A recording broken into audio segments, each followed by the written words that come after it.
இலக்கண கவிதை எழுதிய அழகே உருகியதே என் உயிரே உனதிரு விழிகள் இமைத்திடும் பொழுதில் பகலிரவு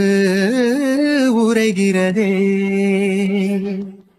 இதயம் கேட்குதே என் காற்றாக கனவாக கை வீசும் காதல் இவள் யாரோ தேவதையின் விழியில் விழா காணும் பொன்வானம் அழைக்குது அருகில்